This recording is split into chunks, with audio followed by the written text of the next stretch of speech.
저와 여러분들이 함께 나누실 말씀은 마태복음 22장 1절부터 14절까지 말씀입니다. 마태복음 22장 1절부터 14절 쉬운 성경으로 같이 앞에 보시고 한 목소리로 같이 하나님의 말씀을 읽으시겠습니다. 예수님께서 사람들에게 다른 비유를 들어 말씀하셨습니다. 하늘나라는 아들의 결혼잔치를 마련하는 왕의 빗대수이다. 왕이 종들을 보내어 잔치에 초대한 사람들을 모셔오게 하였다. 그러나 이들은 오려고 하지 않았다. 그러자 왕은 다시 다른 종을 보내며 말했다. 초대받은 사람들에게 잔치가 준비되었다고 말했다. 소와 살충성어도 잡았고 모든 것이 다 준비되었으니 어서 결혼잔치에 오라고 하였다. 그러나 사람들은 종들의 말을 듣지 않고 제 갈 길로 갔다. 어떤 사람은 밭에 나갔고 어떤 사람은 장사하러 갔다. 나머지 사람은 종들을 잡아다가 그들을 모욕하고 죽였다. 왕은 매우 화가 났다. 그는 군사를 보내어 살인자들을 죽였다. 그리고 온 도시를 불태워버렸다. 그리고 자기 종들에게 말했다. 결혼잔치가 준비되었으나 초대받은 사람들은 자격이 없다. 너희는 큰 길에 가서 너희가 만나는 사람마다 결혼잔치에 초대하라. 종들은 거기에 나가 만나는 사람들이 좋은 사람이건 나쁜 사람이건 가리지 않고 불러들였다. 그래서 결혼잔치마다는 잔치 손님들로 가득 찼다.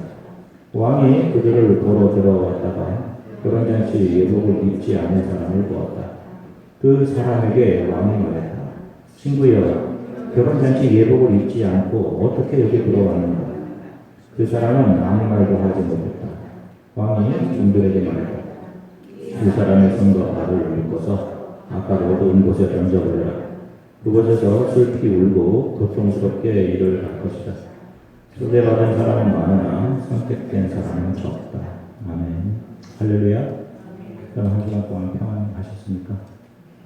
자, 오늘의 본문은 왕의 아들의 혼인잔치라고 알려져 있는 예수님의 비유입니다. 오늘 본문을 보면 왕이 아들의 혼인잔치를 베풀고 사람들을 초청합니다. 그런데 사람들이 이를 거부합니다.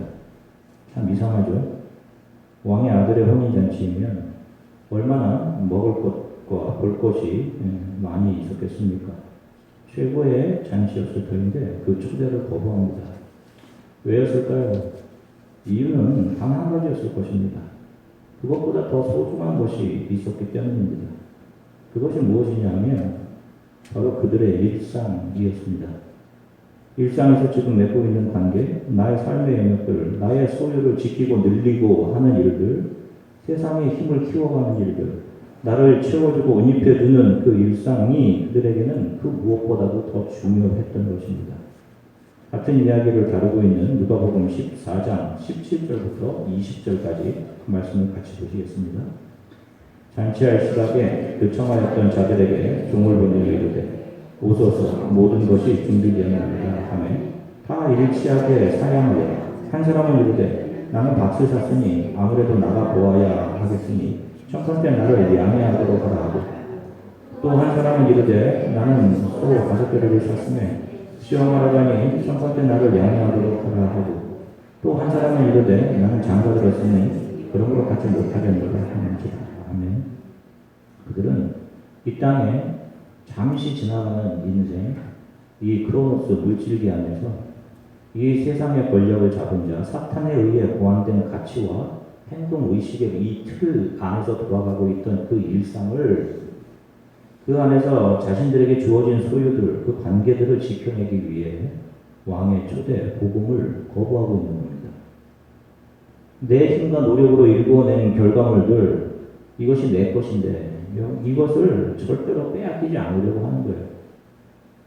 그런 잔치가 아니더라도 나는 이 땅에서 내 힘과 노력으로 얼마든지 영원한 행복을 만들어낼 수 있다. 지금 나와 세상에서 관계 맺은 이 관계들 힘들이 더 중요하다. 이것이 없으면 나는 행복할 수 없다. 내 힘으로 나는 내 삶의 열매를 낼 수 있다라고 생각하는 거예요. 그래서 이들이 극단적인 행동까지 합니다. 그들은 왕의 아들의 혼인잔치 소식, 초대장을 들고 온 왕의 종들을 죽입니다. 자, 6절을 같이 읽겠습니다. 그 남은 자들은 종들을 잡아 모욕하고 죽입니다. 자, 얼마나 이 땅에서 자기의 것이 소중했으면 왕의 종들이 한 게 무엇입니까? 왕의 소식을 전해준 것뿐이에요. 그들을 모욕하고 죽입니다. 이 나의 일상, 맺어진 관계, 이 나라는 존재, 내가 붙들고 있는 그것들을 버린다는 것이 살인보다 더 어려운 것이구나. 말씀을 준비하면서 얼마나 절망했는지 모릅니다. 저는. 나를 버린다는 게 살인보다 더 어려운 것이구나. 왕의 초대 기쁜 소식을 전하기 위해 온 왕의 종들을 그들이 무참히 죽여버려요.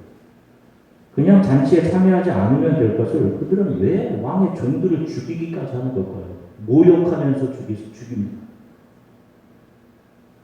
왕의 초대장을 가져온 사람들이 그들의 양심을 건드렸기 때문이에요. 그래서 아예 귀를 막고 그 소식을 전하는 자들을 죽여버리는 겁니다. 그래서 이 역사 속에서 이 땅에 회개의 복음을 가지고 온 하나님의 선지자들 종들을 세상 사람들은 그것이 자신의 유익에 위반된다고 판단했을 때 그들을 배척하고 그들을 죽인 겁니다. 분명히 회개의 복음은 그들의 귀에 듣기 싫고 거북한 소리였을 것입니다. 그래서 이스라엘 종교 지도자들과 유대인들이 스테반이 복음을 증거하면서 초대교회 집사님이었던 이 스테반이 복음을 증거하면서 너희가 죄인이다, 너희가 예수를 찔렀다라고 그들의 죄를 드러내자 자신의 귀를 손으로 막으면서 스테반에게 돌을 던져 그를 죽였고, 이스라엘의 종교 지도자들, 사내들인 공회를 구성하고 있던 바리새인들과 서기관들, 자기 자신들의 속과 거짓이 다른 그 자기 자신들의 그 속을 다 드러나 보시며 예수께서 그것을 드러내시자 그 예수를 때리고 십자가에 못 박은 것입니다. 여러분, 이것이 인간이에요. 지금 교회 안에도 얼마든지 인간들은 자신의 유익에 침해된다고 생각할 때, 자신의 양심이 들키고 발각될 때 가차없이 복음 증거자를 모욕하고 버리고 죽일 수 있는 겁니다. 그들이 자신의 뜻대로 움직여주지 않으면, 자신들을 알아주지 않으면 결국 그들은 그들을 버리고 죽이는 거예요. 왕의 소식을 전하는 종은 사람들의 비유를 맞추는 사람들이 아닙니다. 왕의 초대장, 그 초대장 안에 적혀있던 복음 그대로를 전달해주는 사람들입니다. 예수님도 그렇게 하셨고 그의 제자들 역시 다 예수께서 맡겨주신 천국의 초대장인 회개의 복음을 증거하다 하나님 앞에 섰습니다. 그것이 그들의 죄성으로 물든 그들의 양심을 찔러 자극한 것이에요. 그들은 왕을 존경하지 않은 겁니다. 왕을 사랑하지 않은 거예요, 여러분. 자기 자신을 더 사랑한 것이죠. 이것이 왕의 종들에 의해서 발각되니까 왕의 복음을 들고 온 복음 증거자를 치고 모욕하고 죽이는 겁니다. 그들이 종을 죽이자 왕이 분노하시죠. 왕이 군대를 보내서 그 종을 죽인 자들과 그 마을을 진멸시키십니다. 7장입니다. 7절입니다. 같이 읽으시겠습니다. 임금은 여호와여 군대를 보내어 그 살인한 자들을 진멸하고 그 동네를 불사하고. 아멘. 여기서 왕이 보낸 종들을 살해한 자들은 누구를 말하는 것이고 그 동네는 무엇을 말하는 것입니까? 당시로는 스스로를 참 교회고 참 선택된 백성이라고 여겼던 사람들, 종교의 옷은 입고 있었지만, 종교적인 행동은 있었지만 진정한 자기 부인이 아닌 자기 사람, 자기 채우기 위해서 종교 생활을 하고 있던 사람들, 자기 채우기 위해서 예루살렘을 출입했던 사람들, 그리고 자신을 기준 삼아 다른 사람들을 정죄했던 사람들, 예수께서 그들의 양심을 드러내셨을 때 자기의 자존심 붙들고 회개하지 않고 자신의 양심을 건드린 예수를 죽이려 했던 유대인들, 종교 지도자들을 말합니다. 지금으로는 입으로는 예수를 사랑한다고 말하며 그것으로 결국 자기 칭찬을 챙겨내는 사람들, 이들이 왕의 초대를 거부하고 왕의 종들을 죽이는 사람들입니다.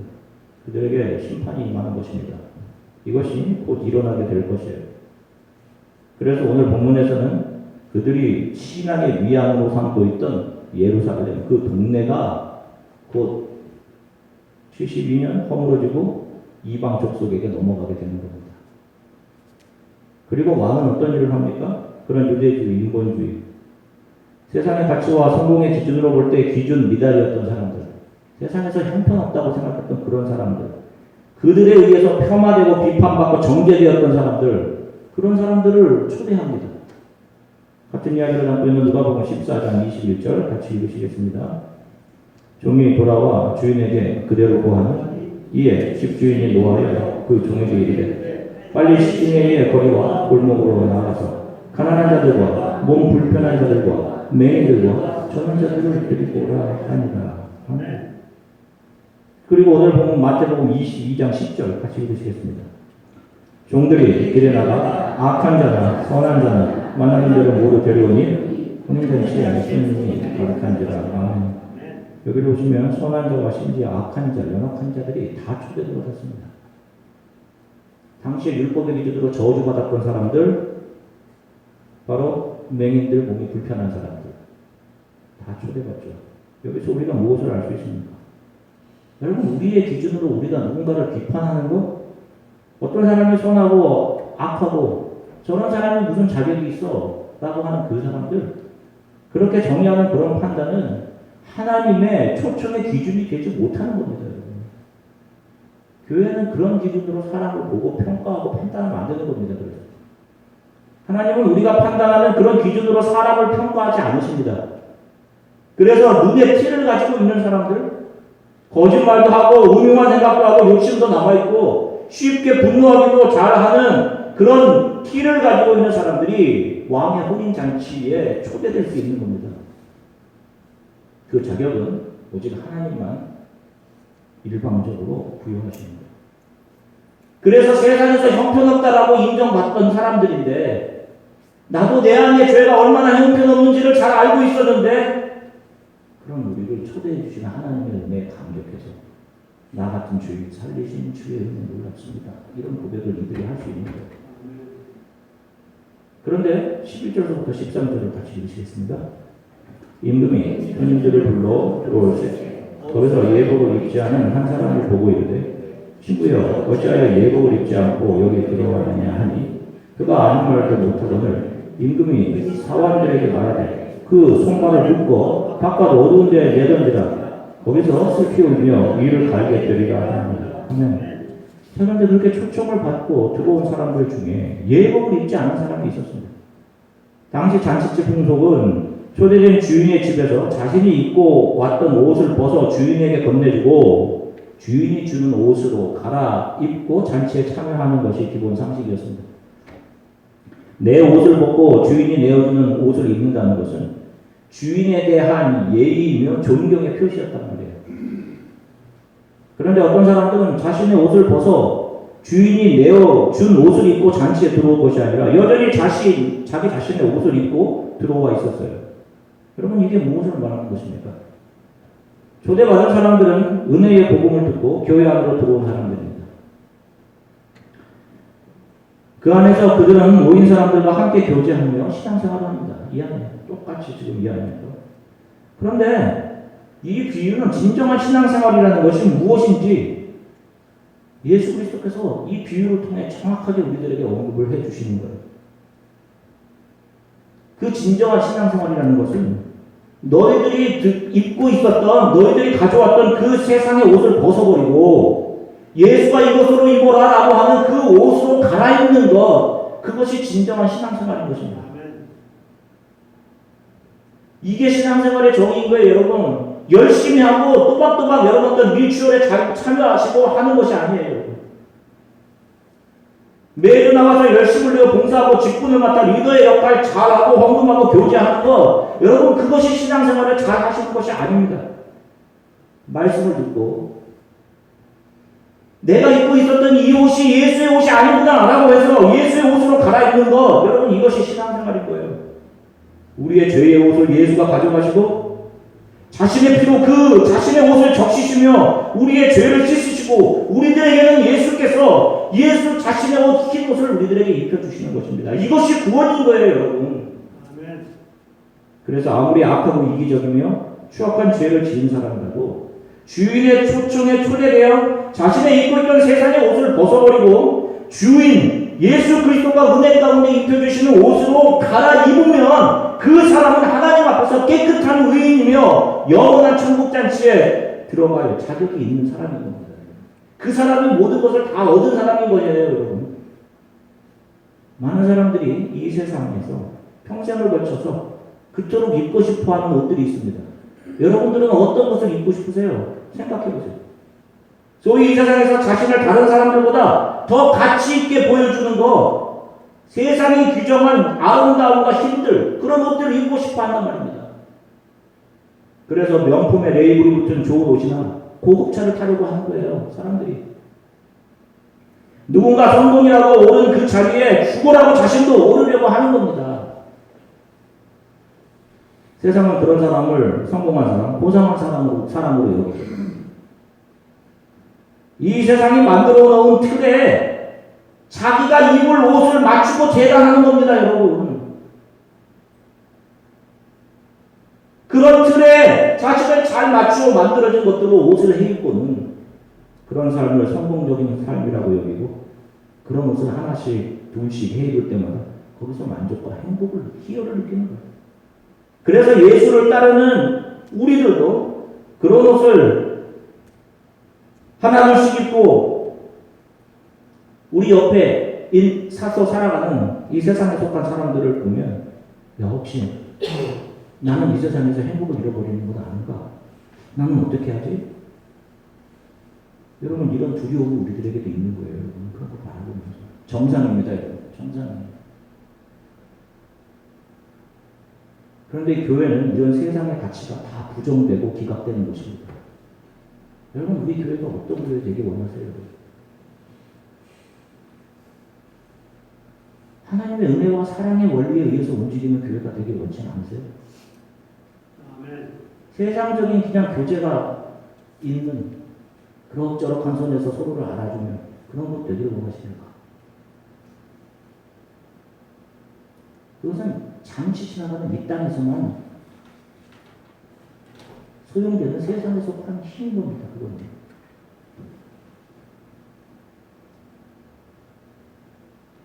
교회는 하나님의 나라의 통치 원리에 의해서 움직이는 곳이에요.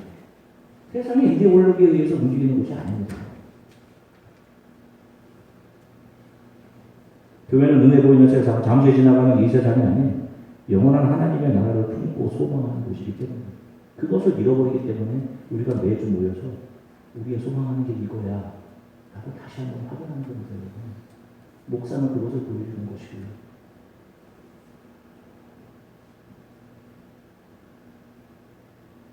우리는 이 땅에서 예수, 하나님의 나라라는 보석을 발견하고 그것이 가장 귀한 거구나, 이것을 알아가는 거예요. 잠시 살아가는 동안. 그 하나님의 나라를 믿음으로 발견했기 때문에, 그래서 전부인 줄 알았던, 예전에 이게 전부인 줄 알았는데 그렇게 두껍게 입고 있던 세상의 옷들이 하나씩 벗겨지고 있는 곳이 교회이고 그들이 성도인 거예요. 심지어는 세상에서 품격 없다고, 더럽다고, 배우지 못했다고, 고상하지 않다고 규정해버린 그런 옷을 입고 있는, 그런 누더기 옷을 입고 있는 사람이라도 그가 회개의 복음을 듣고 예수의 발 앞에 엎드려 용서받으면 그는 예수의 옷으로 갈아입은 사람이 분명한 것입니다. 그가 예수와 연합되어서 영원한 하나님의 나라를 얻게 되는 거예요. 이 나라는 세상이라는 옷이 벗겨져야 되는 것입니다. 그래야 얻을 수 있게 되는 거예요. 자, 요한계시록 7장 13절부터 14절 말씀 같이 읽겠습니다. 장로 중 하나가 응답하여 나에게 이르되 이 흰옷 입은 자들이 누구냐? 어디서 왔느냐? 내가 말하기를 내 주 당신이 아시나이다 하니, 그가 나에게 이르되 이는 큰 환난에서 나오는 자들인데 어린 양의 피가 그 옷을 씻어 희게 하였느니라. 아멘. 요한이 하늘에서 이미 완성되어 있는 묵시의 영역에서 14만 4천 명의 성도를 봅니다. 제가 이미 설명드렸죠, 여러분. 영원에서 영원으로 그 사이에 잠시 이 세상에 껴있는 거예요. 창조와 이 크로노스가 껴있는 겁니다. 여기 묵시는 이미 완성되어 있어요, 여러분. 요한이 14만 4천 명을 보고 옵니다. 흰 옷을 입고 있어요, 그 사람들. 그리고 그들이 누구인지 하늘 보좌를 둘러서고 있던 장로 중 한 분이 이야기를 해주는데, 요한에게 그들은 큰 환란에서 나오는 사람들인데 그 옷을 어린 양의 피로 빨아서 흰 옷을 입게 된 사람들이라고 정의를 해줍니다. 그들이 14만 4천 명이에요. 바로 예수로 옷 갈아입은 자기 부인 회개를 통해 거듭나서 첫 번째 부활에 참여하게 되는 성도들이에요. 그들이 지금 하나님 앞에 서서 두 번째 부활을 경험하는 겁니다. 이들이 예수를 통해 회개의 복음을 듣고 자신의 죄와 불가능함, 자신들 안에 있는 이기심과 자신만을 채우려는 그 욕망을 주 예수 그리스도께 가져나와 그분께 내려놓는 자기 부인이라는 환란을 통과해서 예수 그분이 입혀주시는 옷으로 갈아입는 그 과정을 날마다 경험하게 되는 것이고, 이 매일의 과정을 넘어 그들이 두 번째 부활을 통해 하나님 앞에 지금 흰옷 입고 서 있는 거예요. 그들이 14만 4천. 그렇지 않은 사람들은 여전히 자신의 옷을 교회 안에서도 꼭 붙들고 나는 이거 벗으면 살 수 없어. 이것 없으면 행복할 수 없어. 라고 하는 거예요. 그래서 교회 안에도 염소와 양이 공존하는 것이고 알곡과 가라지가 함께 있는 거예요. 결국 왕에 의해 염소와 가라지는 분리되어 영원한 어둠 지옥으로 들어가는 겁니다. 오늘 이 이야기를 합니다. 인격이 부족하거나 잘 분노하고 하는 것은 왕의 아들의 혼인잔치에 초대될 수 없는 그런 요인들이 아닙니다. 여러분, 우리가 참 부족한 인격들이 많잖아요. 여러분, 그런 부족한 인격들 하나님께서 그거 가지고 뭐라고 하지 않으세요? 오늘도 이 세상에서 무엇인가를 그렇게 가지고 싶어하는 내 안의 욕망들, 세상을 사랑하는 내 모습, 믿음을 가지고 있다라고 하면서 세상 속에서 실패하고 예배 자리로 나오는 것보다 내가 해내지 못한 그 무언가를 더 중요하게 생각하고 그런 삶을 사는 거예요.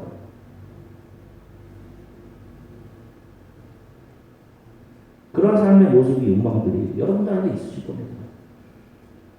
분명히. 그러면서 여러분 무슨 생각하세요?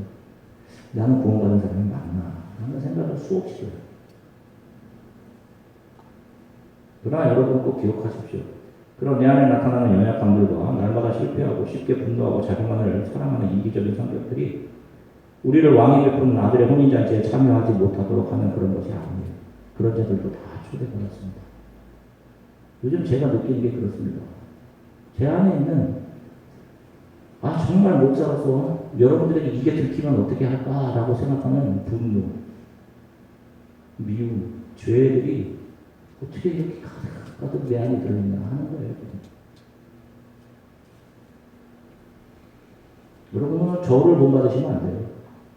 여러분들은 예수 그리스도만을 본받으시고 예수 그리스도만 붙들고 가셔야 되는 겁니다.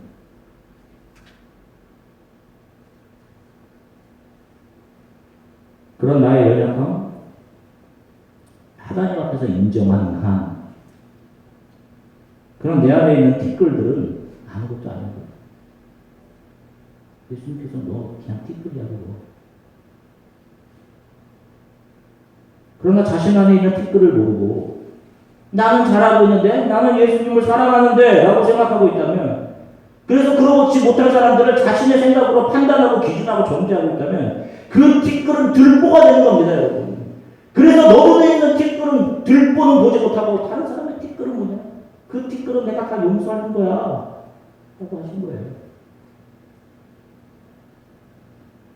중요한 것은 나의 세상의 옷이 벗겨지고 주인이 내어주시는 옷으로 갈아입는 것. 내 주관적인 판단, 내가 내 아이덴티티라고 생각했던 그 옷들, 나의 일상에서 내가 그것 없이는 살 수 없다고 주장했던 그 옷들, 그렇게 입으려고 바쁘게 열심을 내며 살았던 주구들, 이것들이 벗겨지고 예수로 옷 갈아입는 것입니다. 내 안에 있는 그런 세상의 옷들을 내 안에 계시는 성령께서 다 태우고 날마다 벗겨달라는 기도하시면서 우리는 이 신앙의 길을 가는 거예요. 아멘. 그리고 나의 세상을 향한 욕망의 무너짐을 오히려 기뻐하는 성도. 여러분, 이 땅에서의 자기 부인이라는 환란을 통과해서 하나님 앞에 서게 되는 겁니다. 자기 부인이 환란이에요, 여러분. 이거를 할 수 없으니 죽이는 거예요. 그게 환란입니다. 자기를 부인하는 것이요. 이것을 통과하시면서 가시는 거예요. 그런 걸 사랑하는 성도 여러분, 매일 자기 자신의 세상을 닮아있는지, 우리 교회가 세상을 닮아 있는지 하나님의 나라의 모습을 풍겨내고 있는지,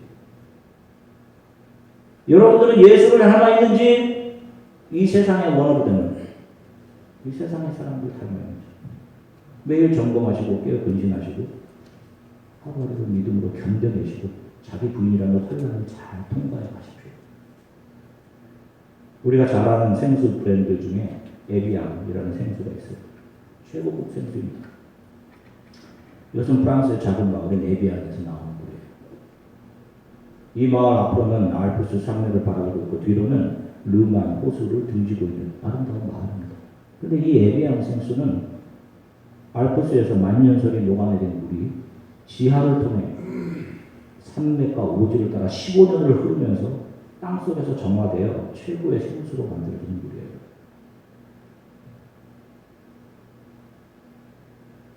그런데 거기 똑같이 이 지하로 흘러나오는 그 에비앙과 달리 바깥으로 돌아오는 알프스에서 마을로 흐르고 있는 물도 있습니다. 그 물은 생수로서의 가치가 전혀 없다고 합니다. 우리 성도들도 이 세상에 자기 자신이 드러나는 사람들이에요. 우리는 감추어진 사람들입니다. 우리를 통해 예수만 드러나는 거예요. 그렇게 자기를 비워내요. 환난을 통과해내며 우리는 정화, 아니 성화되는 사람들인 거예요. 그들이 이 인생이라는 삶을 굽이굽이 지나 하나님 앞에 서게 돼요. 하나님 앞에 최고의 성도로 드러나는 겁니다. 나는 이렇게 많이 했는데 아니야. 저는 한 게 없습니다, 주님. 저를 긍휼히 여겨주세요. 너가 진짜 성도다 하시는 거예요. 이렇게 이 땅을 지나는 동안 전번같이 하나님의 손에 의해 정화, 성화되고 예수로 옷 입고 하나님 앞에 서게 되시기를, 영원한 하나님의 나라를 유혹받는 그런 성도들이 되시기를 주 예수 그리스도의 이름으로 하나님 축원합니다. 잠시 기도하겠습니다. 시간 월 한 해도 되게 굉장히 빨리 지나가는 것 같아요. 벌써 월 말입니다. 지난 올 한 해 6개월 동안 난 하나님 앞에 어떤 모습으로 살아가는지 점검을 말씀드렸습니다. 여러분들은 신앙생활은 어떻게 정의될 수 있습니까? 여러분들의 옷을 벗고 예수로 옷 입는 과정이 신앙생활인데 여러분들의 신앙생활은 무엇이에요? 여러분들이 갖고자 하는 거 그것 없고 하나님의 나라를 이루면 다 이루는 겁니다. 다 이루는 거예요. 그것 얻으려고 예배하는 사람, 하나님께 나아가는 사람, 나의 칭찬, 나 그것 좀 내 것 좀 얻어내려고